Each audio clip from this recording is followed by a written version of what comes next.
नमस्कार और टशीदिलेक तिब्बत टीवी के हिंदी प्रसारण में स्वागत है। तिब्बत टीवी के साप्ताहिक हिंदी समाचार में हम दर्शकों को परम पावन दलाई लामा, वर्तमान तिब्बत के परिस्थिति, निर्वासन में तिब्बत तथा तिब्बत मुक्ति साधना के संदर्भ में वैश्विक कार्यक्रमों का जानकारी उपलब्ध कराते हैं। आपके साथ मैं हूं तेंजिन पेलजोर। देखिए इस सप्ताह के प्रमुख खबर। केंद्रीय तिब्बती प्रशासन के सीक्योंग डॉक्टर लोब्संग सांगे ने भारत के सभी देशवासियों को 74वें स्वतंत्रता दिवस की बधाई दी। भारत समेत सभी लोकतांत्रिक देशों को एकजुट होकर चीन के विरोध और तिब्बत के समर्थन में खड़ा होने का आह्वान। सीक्योंग डॉक्टर लोब्संग सांगे का तिब्बत के लिए संभावनाएं और चुनौतियां विषय पर संबोधन। पेंशन लामा के बारे में शांतिपूर्ण प्रदर्शन करने वाली तिब्बती महिला की चीनी शासन द्वारा रिहाई। 16वीं निर्वासित तिब्बती सांसद के 10वें सत्र को मार्च 2021 तक स्थगित। भारत तिब्बत मैत्री संघ द्वारा हिमालय बचाओ और तिब्बत की आज़ादी, भारत की सुरक्षा विषय पर वेबिनार का आयोजन। कनाडा चीन विशेष समिति ने सर्वसम्मति से चीन तिब्बत वार्ता के समर्थन में प्रस्ताव पारित किया। अब सुनिए खबर विस्तार से। 15 अगस्त 2020 को भारत के 74वें स्वतंत्रता दिवस समारोह पर प्रधानमंत्री श्री नरेंद्र मोदी जी ने नई दिल्ली के लाल किले से सभी देशवासियों को संबोधित किया था। इस पावन अवसर को केंद्रीय तिब्बती प्रशासन के सीक्योंग डॉक्टर लोब्संग सांगे के नेतृत्व में काशाक सचिवालय पर एक औपचारिक समारोह का आयोजन किया गया था। इस अवसर पर डॉक्टर सांगे ने भारत का राष्ट्रीय झंडा फहराया और सभी उपस्थित अधिकारीगण ने राष्ट्रगान गाए। अपने संबोधन में उन्होंने भारत सरकार और सभी देशवासियों को स्वतंत्रता दिवस की बधाई देते हुए भारत की सामाजिक, आर्थिक व राजनीतिक स्तर पर उपलब्धियों के लिए प्रशंसा किया।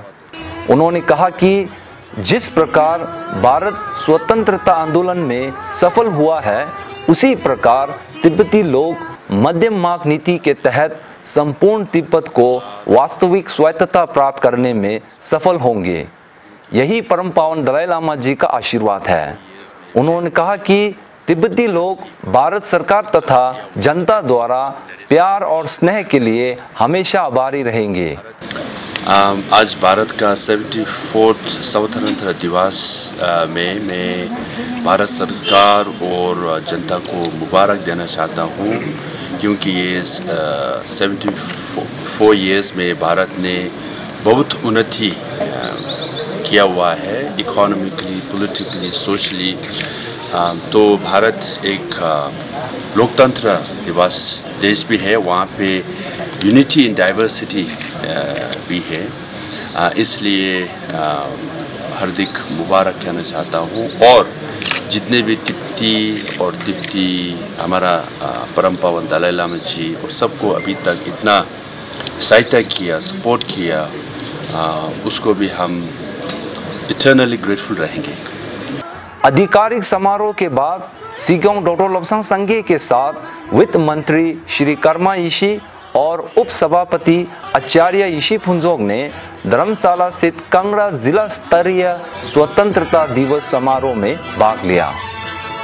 इसी 14 अगस्त 2020 को भारत के प्रसिद्ध न्यूज समाचार न्यूज एक्स ने केंद्रीय तिब्बती प्रशासन के सीक्योंग डॉक्टर लोब्संग सांगे को चीन द्वारा भारतीय सीमा पर घुसपैठ से बढ़ते तनाव पर ऑनलाइन साक्षात्कार के लिए आमंत्रित किया था।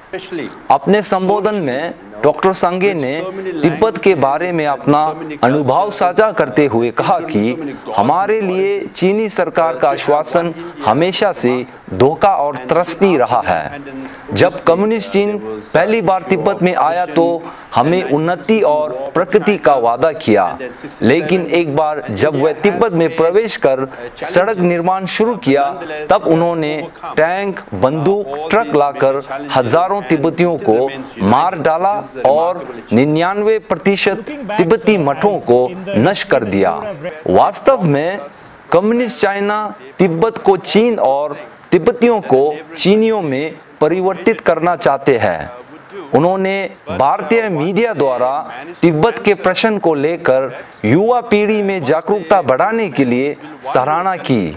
उन्होंने जोर देकर कहा कि असल में भारत का सीमा तिब्बत से मिलता है, न कि चीन से। इसका प्रामाणिक उदाहरण भारत में स्थित भारत तिब्बत सीमा पुलिस है। When Chinese Communist Party first came to Tibet, they promised us prosperity, they promised of all the good things that a neighboring country or major neighboring country would do.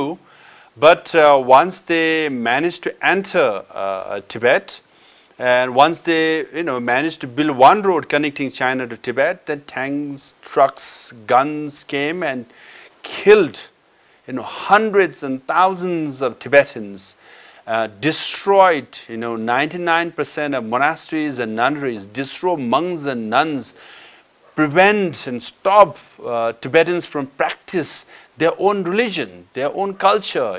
They were essentially, the Communist Party of China wanted to convert Tibet into a Chinese province and make Tibetans into Chinese. गत 19 अगस्त 2020 को London स्थित तिब्बत कार्यालय ने America द्वारा चीनी communist party को बदलने के लिए स्वतंत्र राष्ट्रों को एकजुट होने के आह्वान, तिब्बत के लिए विश्लेषण और संभावनाएं विषय पर ऑनलाइन बैठक का आयोजन किया गया था। इस पैनल चर्चा का मुख्य वक्ता केंद्रीय तिब्बती प्रशासन के सिक्योंग डॉक्टर लोब्सांग संगे, गोल्डन गेट विश्वविद्यालय के प्रोफेसर माइकल वैन वाल्ट और ब्रिटिश सरकार के पूर्व मंत्री एवं सांसद जॉन बैक थे। इस अवसर पर तिब्बत कार्यालय के प्रतिनिधि श्री सोनम फ्रासी ने सभी गणमान्य वक्ताओं का स्वागत करते हुए कहा कि आज की बैठक का विषय तिब्बत का भविष्य की वस्तुस्थिति में बहुत प्रासंगिक है। अपने संबोधन में डॉक्टर सांगे ने कहा कि अमेरिका की कूटनीतिक में चीन के प्रति महत्वपूर्ण बदलाव हुआ है, जहां उन्होंने चीन को नंबर 1 प्रतिद्वंदी माना है। उसी प्रकार पिछले साल ही यूरोपीय संघ ने चीन को आर्थिक मामले में नंबर 1 प्रतिद्वंदी माना है। उन्होंने कहा कि एक प्रकार लोकतंत्र देश एकजुट होकर चीन पर दबाव डाल रहा है और दूसरी तरफ चीन संयुक्त राष्ट्र निकायों जैसे विश्व स्वास्थ्य संगठन इत्यादि में अपने लोगों को नियुक्त कर रहा है। इसलिए चुनौतियां अब भी बनी हुई है। रेडियो फ्री एशिया के अनुसार चीन अधिकृत तिब्बत में तिब्बती महिला डोलकर को 15 महीने जेल में सजा कटने के बाद खराब स्वास्थ्य के अवस्था में रिहा कर दिया गया है। उन्हें तिब्बत के 11वें पेंशन लामा की रिहाई को लेकर एक रिश्तेदार के आह्वान का प्रचार करने के आरोप में चीनी शासन द्वारा गिरफ्तार किया गया था। जेल से रिहा होने के बाद तुरंत उन्हें अस्पताल में ले जाया गया। वर्तमान में डोलकर का अपने घर पर इलाज चल रहा है। भारत के 74वें स्वतंत्रता दिवस पर भारत तिब्बत मैत्री संघ द्वारा हिमालय बचाओ और तिब्बत की आज़ादी भारत की सुरक्षा विषय पर वेबिनार का आयोजन किया गया था। इस वेबिनार में भारत तिब्बत मैत्री संघ के राष्ट्रीय अध्यक्ष प्रोफेसर आनंद कुमार, दिल्ली विश्वविद्यालय के प्रोफेसर विद्यासागर नेगी, निर्वासित तिब्बती सांसद के उप अध्यक्ष आचार्य यिशी फुनसोक तथा भारत तिब्बत मैत्री संघ के वरिष्ठ सदस्यों ने भाग लिया। अपने स्वागत भाषण देते हुए प्रोफेसर आनंद कुमार ने खेद प्रकट करते हुए कहा कि तिब्बत अभी भी चीनी शासन के कब्जे में यातना झेल रहा है, जबकि पड़ोसी भारत अपना 74वां स्वतंत्रता दिवस मना रहा है। हमारे संगठन को तिब्बत को आज़ाद कराने और भारत की सुरक्षा में भरसक प्रयास करना चाहिए। प्रोफेसर विद्यासागर नेगी ने भारत सरकार से परम पावन दलाई लामा जी को भारत रत्न से सम्मानित करने का आग्रह किया है। गत 17 अगस्त 2020 को निर्वासित तिब्बती संसद के अध्यक्ष श्री पेमा जुग्ने और उप अध्यक्ष आचार्य यिशी फुनसोक ने एक पत्रकार सम्मेलन को संबोधित करते हुए 16वीं निर्वासित तिब्बती संसद के 10वें सत्र को कोविड-19 के चलते मार्च 2021 तक स्थगित कर दिया है। अध्यक्ष श्री पेमा ने कहा कि कोरोना महामारी के कारण दुनिया भर में बढ़ती तत्काल स्थिति और परम पावन दलाई लामा जी की सुरक्षा को देखते हुए संसदीय स्थायी समिति ने इस सत्र को स्थगित करने का निर्णय लिया है। इस बारे में बताते हुए उप अध्यक्ष आचार्य यिशी फुनसोक ने कहा कि चाइना से जो वुहान शहर से कोविड-19 विश्व भर में फैलने के कारण एक सदन चलाने का एक नियमित रूप से वैसी 16 सितंबर से लेकर 24 सितंबर 2020 को पूरे लोगों को अवगत कर चुका था, लेकिन आज ये 16 सितंबर से 24 सितंबर तक सदन को बुलाना आज के परिप्रेक्ष्य में बहुत ही एक जटिल है, क्योंकि अभी तक कोविड-19 का परिस्थिति वही के वही है, परिवर्तन हुआ नहीं है। और सदन चलाने के समय सभी संसदियों का उपस्थित होना परम आवश्यकता है।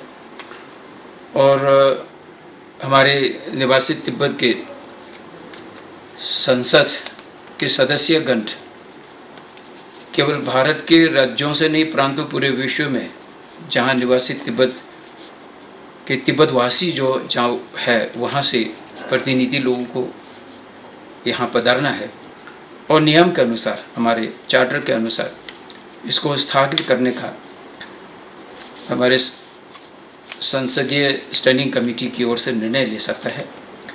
तो इसलिए ये निर्णय लेकर आज प्रेस यहाँ वार्तालाप का बुलाया है।